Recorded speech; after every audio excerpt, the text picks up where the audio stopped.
Niretik ala... Nigatik bai,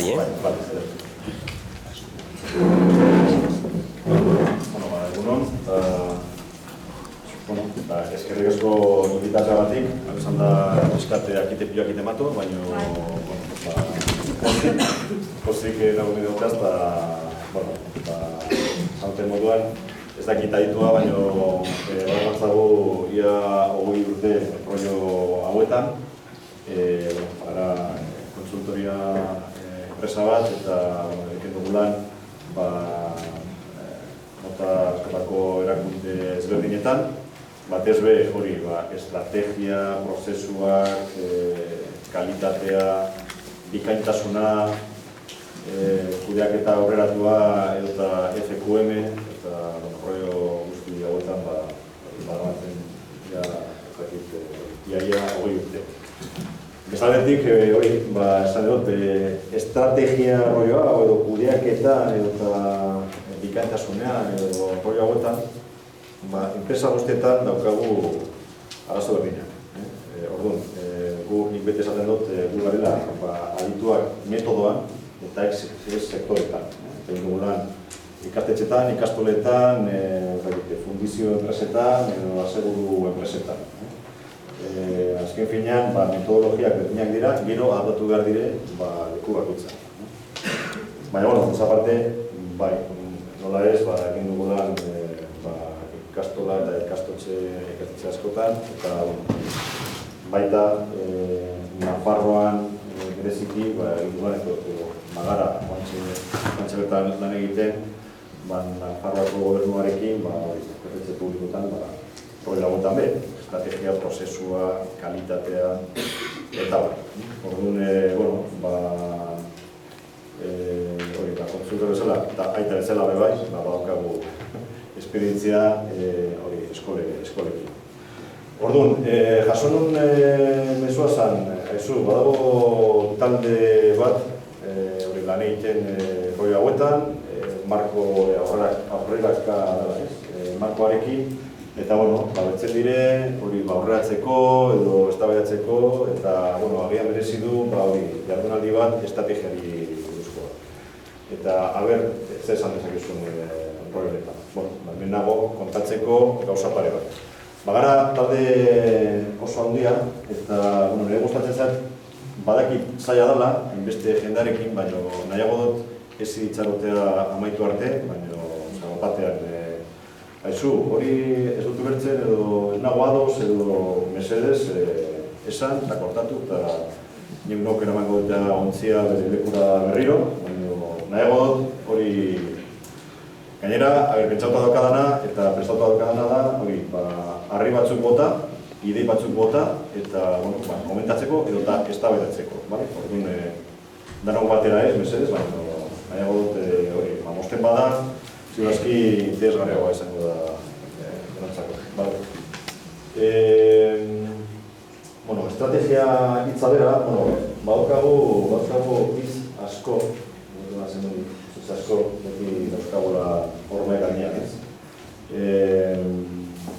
Estrategia eskola baten edo, badauzkagu ezakit zenbat hitz ezakit arraro edo berezi edo, egunerokoa egin behar, klasak ematen dire, eta prestatzen dire, eta ebaluaketak, eta familiak, eta ikasleak, eta gainera, badauzkagu ezakit zenbat hitz edo zenbat beste gauza arrako ez. Estrategia dago hor erdien, baina baukago ere gure historia prozesuekin, imaginatzen dut, beldurrezko historiak ere dauz honekin lotuta, zer da prozesua edo zer ez da, misioa eta ikusmira edo misioa, zer da hori eta zertarako behar dugun, baloreak, zer esan, kalitate edo kudeaketa eredua, askotan ziuazki zein dugu edo entzun dugu, eta beste herramienta edo tresna edo invento arraro hauek zertarako, azken finean ematen ditugu klaseak eta ditu ez.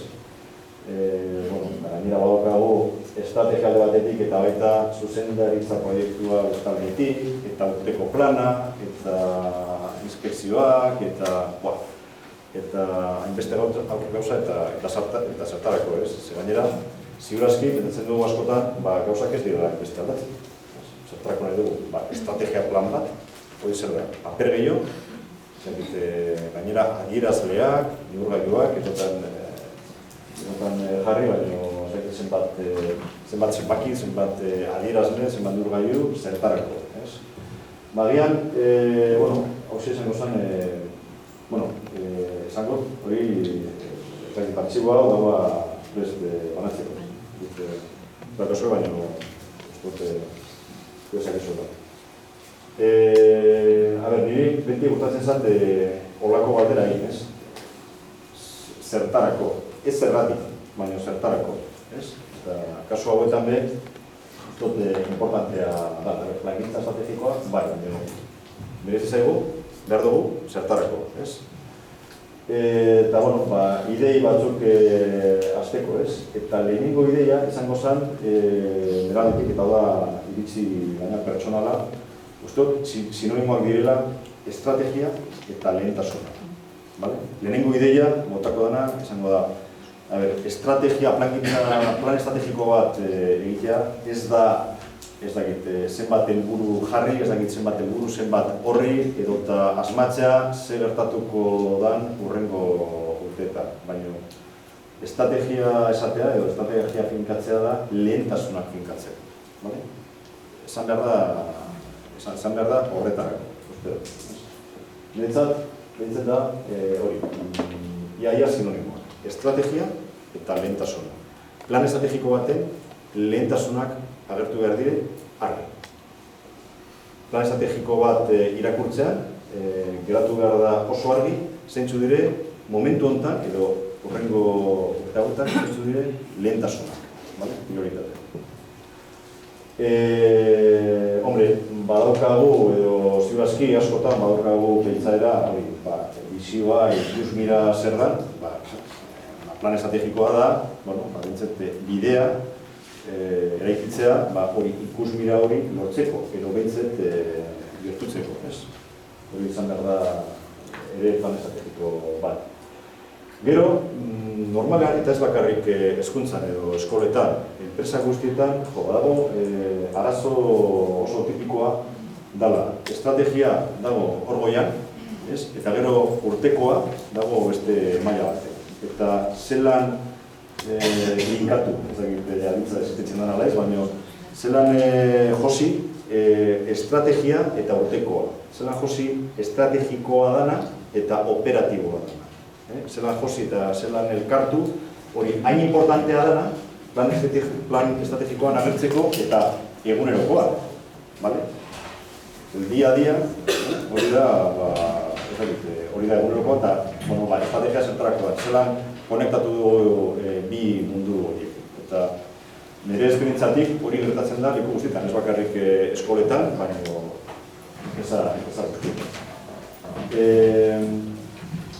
agian hau da ondorio bat, baina nire ustez oso importantea da plan estrategiko bat taldeka lan egiteko. Eta salduko naz. Nire ustez plan estrategiko bat ondo behar da, edo helburuak ondo jarrita, oso baliagarriak dira, benetako talde bat osatzeko. Talde bat zer da? Talde bat da, nire ustez, pertsona talde bat da, edo bihurtzen da taldea, helburu amankomunak daukagunean. Eta helburu amankomunak ez badauz, ez dago talderik. Orduan, plan estrategikoa oso baliagarria da, izango da, hori bat, benetan taldeka lan egiteko. Noski, eraginkortasuna bideratzeko, hau erlazionata dago dezekin, eta helburu komun baten alde lan egiteko. Hau esan da, badirudi, proiektu de la aspirina, ez? Oso ona dala, baina, hasteko, nahi nun, hau olako idei orokorrak hartzea, ez? Uztot, merezi dula, pentsatzea, plan estrategikoa tresna bat da, ez da bete behar bat. Tresna bat, hori olako helburuak lortzeko. Ziurazki, egunerokoa egiteko plan estrategikoa ez dugu behar. Azken finean, badauzkago ikasleak badauz, familiak badauz, eraikinak dauz, irakasleak, langileak, ez dakit, materia, hori egin daiteke. Orduan, zertarako behar dugu, olako gauzak gustatzeko. Eta batez be, azpimarratuko berriro, batez be hori lehentasunak jartzeko. Eta existitzen dute, ez bakarrik eskoletan, baina beste erakunde batzutan, gauza bat da egunekoa egitea, baina ziurazki behar dugu pixkat gelditu eta pentsau, zertarako egiten gauza hauek eta nora goiaz holan egiten. Horretarako behar dugu ziurazki estrategia hori eta lehentasunak, osarrean diz esaten dut, lehentasunak jartzea oso importantea da bide hori hasteko. Orduan, guzti hau, zegartik harritzen da, erabiltzen dugu kudeaketa aurreratuaren eredua, eta gero badaukazue hori aurrerako markoa, hemendik jasota. Eta, zertarako dire eredu hauek, bakizue hau dala hemen bultzatu duguna, Euskal Herritik hasita, baina badauzela ere beste eredu batzuk eta ezagunak izan dire zuentzako FQM eredua eta badauz ere beste batzuk Amerikan, Asian. Orduan, ze funtzioa daukate ereduak?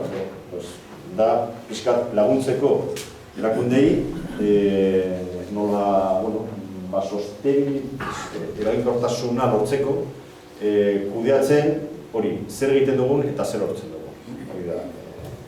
Zer egiten dugun, pertsonak kudeatu, bezeroak, berrikuntza eta sozietatea, eta lortzen ditugu emaitzak. Orduan, idei orokorra edo netzat importanteena den ideia da, hau da, helburuei gidatutako eredu bat. Ez dago kudeaketa on bat, emaitza honak ez badauzkago. Orduan, horretarako oso pieza importantea da edo fundamentala da estrategia ze agertzen da justu dana kubritzen. Estrategia da lehenengo pauso emateko herramienta.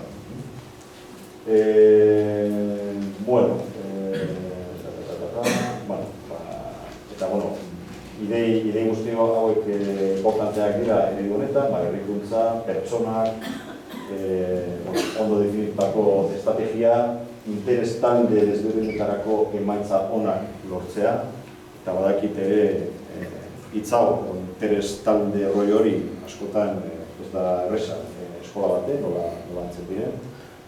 Eredu hau, eta pentsatu eredu hau ez da bakarrik eskoletan erabiltzeko, beste erakunde batzutan. Bi aste barru egonaz, ez eredunek, baina FQM-ekin egonaz Dubaien, ebaluatzen Dubaiko boltza.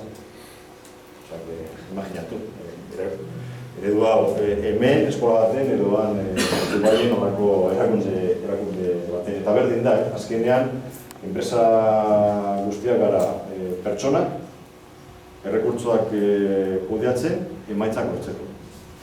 Hori da, jode ondo horretu da, salbide. Leku guztietan pertsonak, errekurtso batzuk kudeatzen, emaitza batzuk lortzeko. Eta emaitze horien atzean dauz, interesantea. Horretarako dauz, eredu hauek baino, gogoratu eredu hau, edo aurreraka markoa, edo FQM edo besteak, ez direla sistemak, direla ereduak. Markoa jartzen dute, eredu hauek, kudeaketa on bat, baina da, marko bat, da, eszenatoki bat. Ez da, sistema bat, hori bete behar dala derrigorrez. Orduan, alde batetik horrek ekartzen du, ideion bat, ez da dala hori justu beharrezkoa, baina bestaletik ere, ez dakit, txarrena da, ez da hain erreza, hori, jartzea esaten dutena. Ez dute esaten zer egin behar dugu, bakarrik esaten dute zer hartu behar dugu kontuan. Eta bakotzak egiten du behar duguna. Vale, bueno, idei batzuk botatzen jarraituko, bale? Bueno, prozesua edo, plan estrategiko bat egiteko, zein da prozesua, edo, hobeto esan da, arriba dotakot, prozesua ez, baina prozedura, edo sistematika, edo bidea, gero agian etxengo dugu prozesui buruz. Normalean hau da oso sistematika arrunta, hemen dauz hitz klabe batzuk, baina zonez lehenengo pausa normalean izaten da misioa idaztea edo adostea, hobeto esan da. Analizia egitea, edo horrela esan da DAFO analisi hori, oso importantea dela, betxen dugu gutxu bet, barri buruz. Oso importantea, ze erabakiak hartzeko argi euki behar dugu informazioa. Nun gauden, zer gertatu den, eta agian zer badirudi gertatuko dena. Horreko pausua normalean da ikusmira bizioa edo ikusmira jartzea, nora goiaz. Eta hemen, gero azalpen batzuk emango ditut nola konkretatzeko ikusmira hori, ze nire ustez askotan edo kasu gehienetan esangot egarek itxosto, baina egiten dugu de pájaros y flores. Ikusmira da, azkenean, ze lortu behar dugu urrengo urteagotan. Eta ez, ze soñazio daukat buruan eta zebratzen lan ondo gero bertotan hartzen dugu eta ondo dago idei polit bat edukitzea, orokor bat, baina azken finean merezi zaigu jartzea helburu konkretuak lortzeko ez dakitzen bat urtetan. Hori da, azkenean zein da azken geltokia. Hori, uste hori izan behar dela ikusmena. Gero ja, idazten badu bertsotan edo ez, edo zelan geratzen da, hori ja da beste bigarren pausua da, azken finean idazten dugunean komunikatzeko, gauza da ikusmira konkretatzeko eta gero ja idazten dugu komunikatzeko, da bigarren pausua. Baloreak hor erdien, ez nazartuko asko honetan be, baina iaia gauza bera. Balore eta zitzen egiten dugunean, balore amankomunak egoten dire eta egon behar dire, baina gero, segurazki momentu bakoitzan edo eskola bakoitzan eta talde bakoitzean azpimarratu behar ditugu balore batzuk.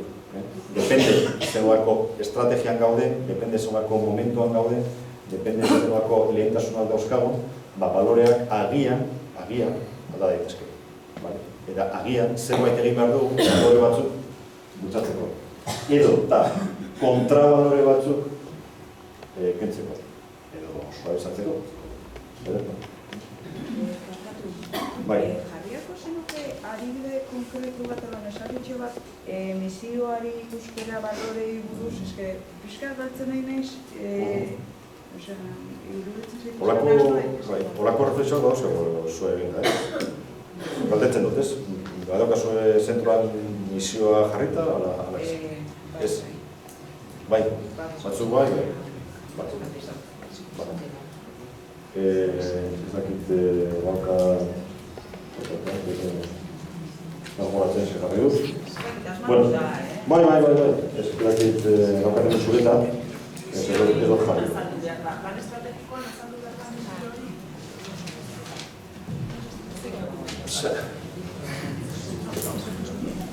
Guk nire presan argi daukagu misioa, baina ez dut ez daukagula inon jarrita.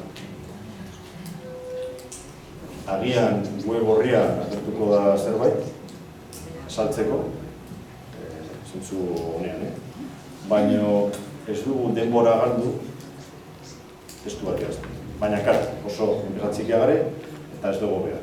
Orduan, nun egon behar da ez dakit, baina lehenengo pausua izan behar dela, bai. Eta dauz, bi motatako misioak edo. Alde batetik dela, tipo evangeliko, misioa, garela, ez dakize, lortzeko, ez dakize, eta bestea da, usteot izan behar dena. azaltzen dugu, zer zuen kasuan, zer da zentro hau, zer kubritzen da, edo zein da geure asmoa ez. Gara, zentro bat arrasaten dago, kubritzen dugu ez dakit zenbat maila, eta zein da geure arlo geografikoa. Azken finean, nik beti esaten dut, geure kasuan, azaldukot geure misioa. Gu gara konsultoria enpresa bat, eskaintzen dugu konsultoria eta formakuntza zerbitzuak, estrategian, gizabanarietan, kalitatean, berrikuntzan, edo beste gauza batzutan, eta egiten dugu lan geure errekurtzokin, Euskal Herria mailan, Errioxan eta Kantabrian. Hori da geure misioa. Eta hori da misioa. Misioan ze agertu behar da? Zer garen, zer egiten dugu, norentzat, eta guri ere gustatzen zaigu egitea, zer ez dugu egiten, eta zer ez dugu lantzat. Misioari buruz hitzeiteago pentsatzea da, holako erreflexioa hartzea. Uste dut, daukala esperientzarekin, zeuden kasutan, ez dakit, 80% jarrita dago. Azken finean da, zentru bat, daukala, hori, ez dakit, lerro batzuk, ez dakit zenbat maila, eta esparru geografiko bat. Segurazki 80% ja jarrita dago. Baina, azken finean,